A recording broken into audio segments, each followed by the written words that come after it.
কাতিমহীয়া বান আহিল ধ্বংস কৰি থৈ গ'ল সকলো বুৰিল ঘৰ নষ্ট পকিবলৈ ধৰা ধাননি পথাৰ এতিয়া বিদ্যালয়খনেই হ'ল আইতাৰ অস্থায়ী ঘৰ কেকু জেকুকৈ ঘূৰিছে আইতাই ইপিনে স্কুলৰ বাৰাণ্ডাতে নিৰ্বিঘ্নে শুই আছে এটি কণমানি কাষতে বহি ফ্ৰক চিলাবৰ বাবে বেজিত সূতা ভৰোৱাৰ চেষ্টা বায়েকৰ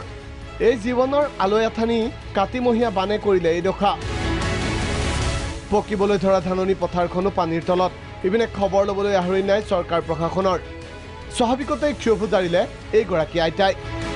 সোমোৱাৰ লগতে ৰিলিফ আহিয়ে যায় ইমান বুট দিব চাউল দিব পানী শুকালে ঘেঁহু দিব কামপুৰৰ পৰা এই বাতৰি প্ৰেৰণ কৰিছে আমাৰ সাংবাদিক পুষ্প চৌধুৰীয়ে ইপিনে এই দৃশ্য দবকাৰ পানী ফালি এনেদৰে অতি বিপদ সংকুলভাৱে আগবাঢ়িছে এইখন যাত্ৰীবাহী বাছ দবকাৰ আমাৰ সাংবাদিক আব্দুল কাদিৰৰ কেমেৰাত ধৰা পৰিল এই ভয়াৱহ দৃশ্য এবাৰ ভাবি চাওক যদি দুৰ্ঘটনা ঘটে কি হ'ব ইপিনে দবকাৰ ভিতৰুৱা প্ৰান্তৰ এই পৰিৱেশ ভৰা পানীৰ মাজেৰে এতিয়া নাৱেৰে যাতায়াত এই সকল লোকৰ ইপিনে বান পৰিস্থিতি উন্নত হোৱা নাই নুমলীগড়ৰ বিস্তীৰ্ণ অঞ্চল এতিয়াও পানীৰ তলত বাট পথ পথাৰ সকলো পানীৰে একাকাৰ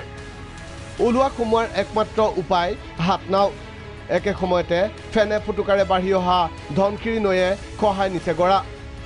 বিশেষকৈ গুৰুতৰ সমস্যা মিঠা আম চাপৰি আৰু মৰঙী এলেকাত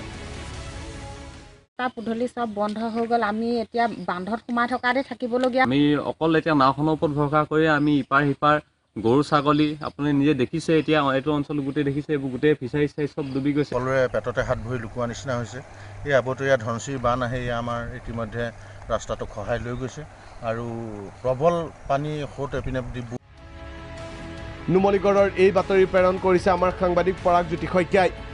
এতিয়া সকলোৰে আশা চৰকাৰে এই ক্ষেত্ৰত অতি ক্ষিপ্ৰতাৰে পদক্ষেপ লওক ব্যুৰ' ৰিপৰ্ট প্ৰাগ নিউজ